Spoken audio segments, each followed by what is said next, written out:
Намаскар. Поговорим об одиночестве. Для большинства людей одиночество – слово страшное. Есть даже наказание такое – посадить человека в одиночную камеру и ждать, пока он там сойдет с ума от этой боли, которую будет испытывать ее душа, от этого беспокойства, которое будет испытывать ее разум в результате того, что его подвергли вот этого пытки одиночества. Мне, когда было 14-15 лет, у нас в деревне был мужичок такой, он с виду был весельчак, такой пузанчик, очень прям, добродушный. Вот. Я думал, что он счастливый мужик. Вот. А оказалось, когда так получилось, что мы попали к нему в гости, и вот когда я был у него дома, я прям прочувствовал вот эту атмосферу, вот эту боль одиночества. Все об этом говорило, стены кричали об одиночестве. И тогда я подумал, да, это, наверное, самое страшное в жизни, на закате своей жизни остаться одиноким, остаться одному. Вот. Ну и большинство людей, они так и думают. Они боятся одиночества. И вот этот страх одиночества толкает их на всякие разные ненужные поступки. Выскочить замуж, жениться, наплодить детей и так далее. Я ничего не имею против семьи. Но бывают люди, вот это вот одиночество, это своего рода такая незрелость. Это внутренняя нужда, внутренняя потребность в любви. И у человека есть иллюзия от того, что если вокруг него кто-то появится, он не будет чувствовать эту боль. Что эта боль получит анестетик, и он будет чувствовать себя хорошо. Вот. Иногда так и бывает, иногда так и получается. Когда у людей ум попроще, им легче.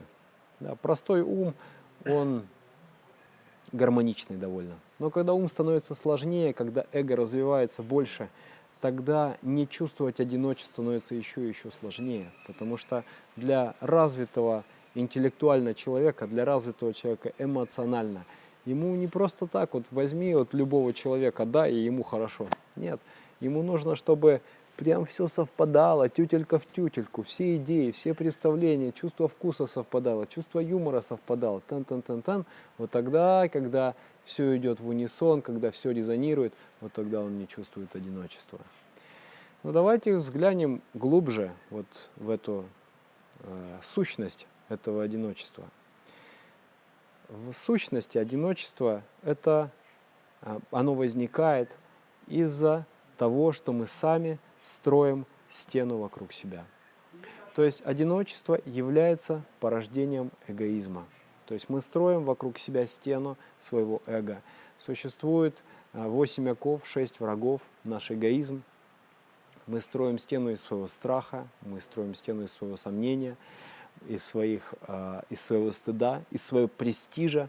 Мы конструируем эту стену, прячемся внутри этой стены и чувствуем себя одинокими. Мы хотим, чтобы кто-то пришел и дал нам свою любовь.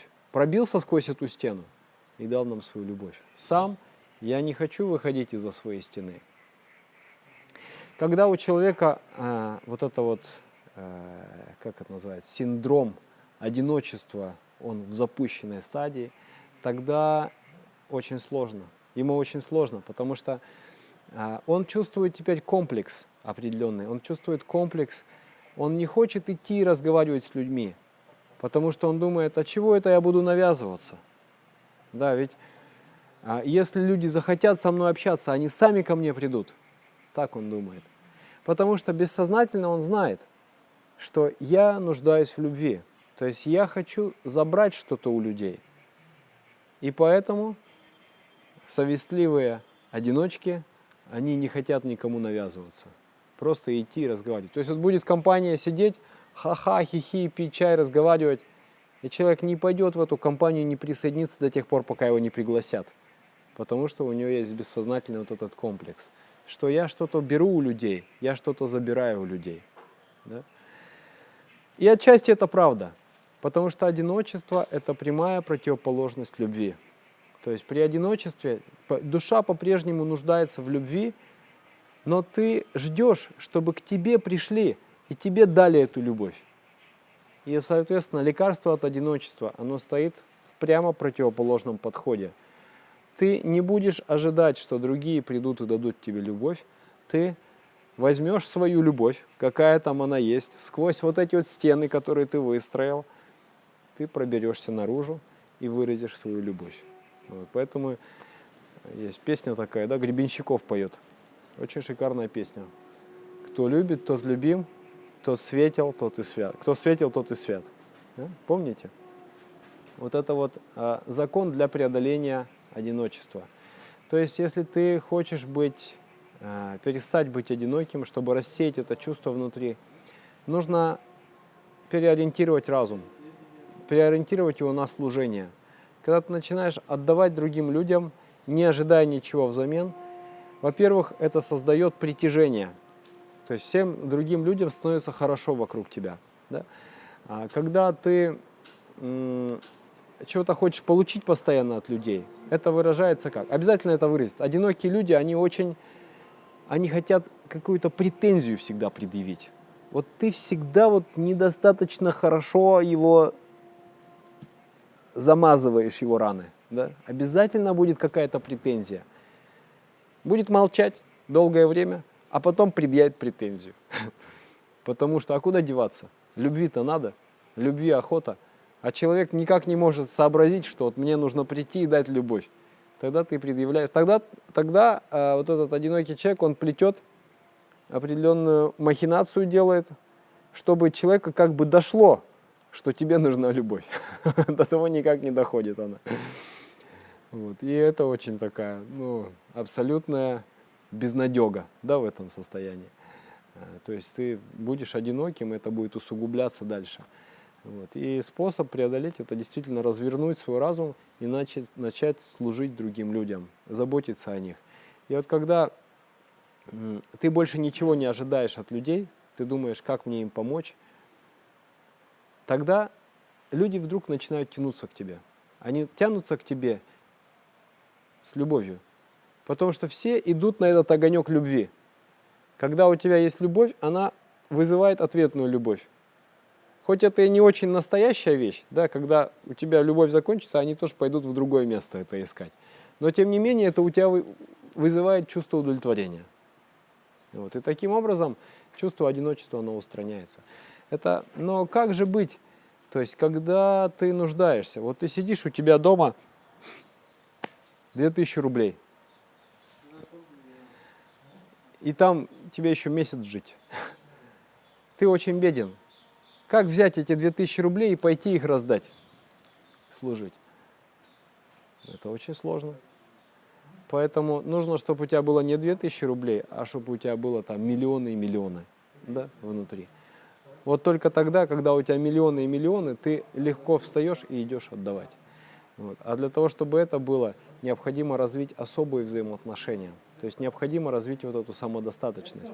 Обычно, когда человек без вот этой внутренней самодостаточности действует, даже когда он пытается делать служение, он тебе всегда припомнит. Он тебе скажет, вот так вот, значит, да? Значит, ты пользуешься мной, да, ты используешь меня, вот так. То есть он вроде бы делает тебе служение, но в какой-то момент срабатывает, я делаю служение и не получаю отдачи. Где моя отдача? Не настоящее служение. Служение, которое идет из вот этого твоего нищеты, которую ты очень хорошо прячешь там. Поэтому ключевой вопрос состоит в том, как устранить само это чувство нищеты, внутреннее чувство нищеты, внутреннюю пустоту вот эту свою. Когда мой дада сказал мне про вот это одиночество, ситуация сложилась такая, что я переехал из одного города в другой. И до этого я прям как сыр в масле катался. Все было хорошо, было много друзей, я их любил, они меня любили, все было отлично. И вдруг я переезжаю в другой город, и там нету абсолютно никого. Никто не звонит. Я думал, что вот эти друзья, которые у меня были, они без меня не смогут, они будут мне звонить, они будут во мне нуждаться. И тут у меня открытие произошло. Я вдруг прозрел. На самом деле я же никому не нужен. Всем хорошо и так, без меня. И, казалось бы, это такое болезненное прозрение, но мне стало от этого так хорошо. То есть у меня произошло крушение иллюзии. когда иллюзия разрушилась, я перестал ожидать.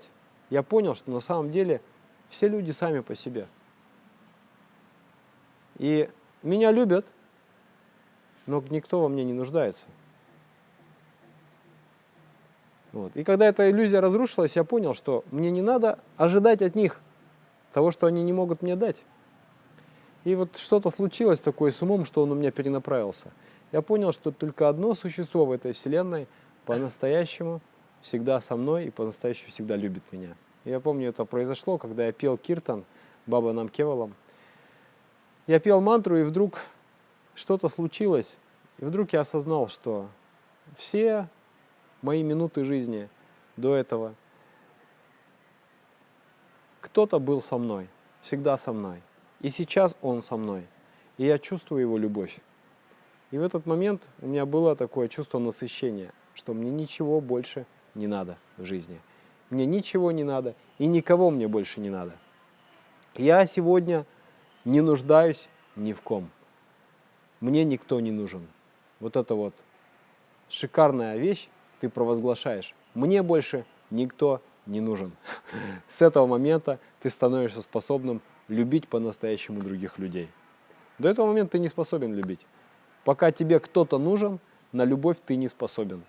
В тот момент, когда ты осознал, мне больше не нужен никто, ты становишься способен на любовь. Вот и все. И после этого я никогда в жизни своей не чувствовал одиноким себя. Я не боюсь одиночной камеры. Если я проведу время в одиночной камере, ну, значит, мои взаимоотношения с тем внутренним, они просто углубятся, улучшатся. Вот. И это вот мой рецепт борьбы с одиночеством. То есть две вещи. Первое – это служение, переориентировать свой разум с получения на отдачу. Потому что когда ты получаешь, да, когда ты просишь, тебя все сторонятся как прокаженного. Никто не любит попрошаек. И когда ты отдаешь, все хотят быть рядом с тобой, потому что все любят доноров. Да? Это один момент. И второй момент, для того, чтобы иметь что-то отдать, необходимо иметь внутреннее богатство. И внутреннее богатство – это вот это вот внутреннее счастье, которое исходит из взаимоотношений с абсолютной реальностью. Да, если у тебя и установлена связь с Высшим, то ты чувствуешь, что мне больше никто не нужен. И все взаимоотношения, которые я поддерживаю, это потому, что я делаю служение.